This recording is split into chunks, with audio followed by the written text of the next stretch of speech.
Bonsoir à tous, je me présente, je m'appelle Blackfire et je voulais pas finir sur DC.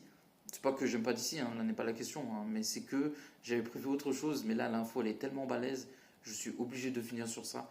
Il se dit que Netflix, je sais pas si c'était avant que Netflix ou après que Netflix rachète, mais j'ai entendu qu'ils voulaient faire un remake de Batman versus Superman, entre guillemets, avec Superman de David Corenswet et Robert Pattinson, qui pourrait arriver en 2030, c'est-à-dire dans 4 ans à peu près, ou 5, on va dire 4 ans parce qu'on est plus proche des 4 ans que des 5 ans, ce qui pourrait être très intéressant, parce que ce serait plus World of Finest que le Batman vs Superman qu'on a vu, et World of Finest c'est mieux que Batman vs Superman version Snyder, on va dire ça comme ça. Et donc du coup ça risque d'être intéressant, surtout que je sais qu'il y a des gens, je comprends pas pourquoi, c'est un peu le cannibalisme de Batman, mais ce que je veux dire par là, c'est que je trouve que le Superman de David Corenswet va très très bien avec le Batman de Robert Pattinson. C'est vraiment une bonne idée, sincèrement. Et va falloir vous lever tôt pour prouver le contraire.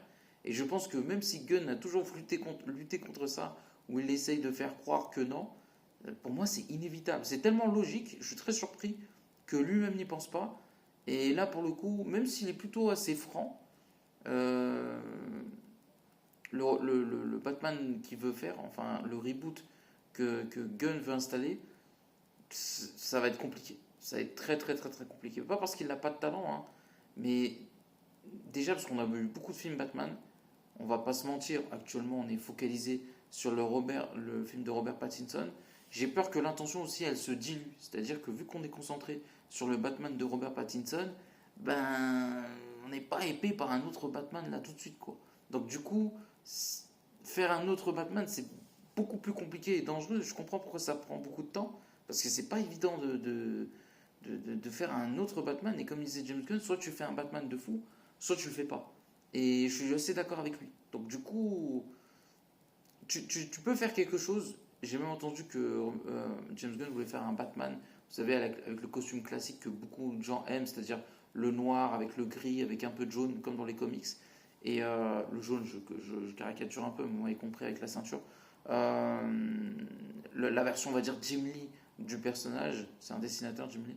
Donc je comprends. Donc écoutez, on verra bien, hein. Moi, je suis assez ouvert. On verra ce que ça va donner, mais je trouve que Robert Pattinson, j'ai entendu l'info en plus avec Robert Pattinson et David Corenswet, donc ça me paraît assez intéressant, surtout de le faire avant Justice League pour le coup. Alors, Snyder l'avait fait, mais il l'a mal fait, en fait. Mais là, ce ne serait pas précipité, parce que si vous voulez, je vous ai comprendre pourquoi. Dans le sens, on aura déjà plusieurs films. On a Superman, Supergirl arrive l'année prochaine, il y a Green Lantern en série, il y a Clayface, Wonder Woman arrive en 2028, on aura une suite à Superman, Batman. Donc du coup, les personnages seront déjà assez installés pour pouvoir faire un Batman versus Superman, entre guillemets, pour pouvoir voir Justice League quelques années après. Donc n'oubliez pas de commenter, liker la vidéo et à la prochaine. Ciao tout le monde.